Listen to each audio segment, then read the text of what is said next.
বৌমা, ও বৌমা। হ্যালো, বলুন, ডাকছেন?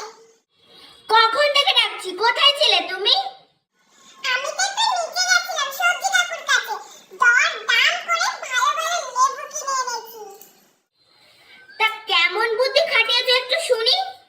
আমাকে বলেছিল একটা লেবু নাকি 4 টাকা। আমি বুদ্ধি খাটিয়ে বললাম দুটো নেবো, 10 টাকা দেবো।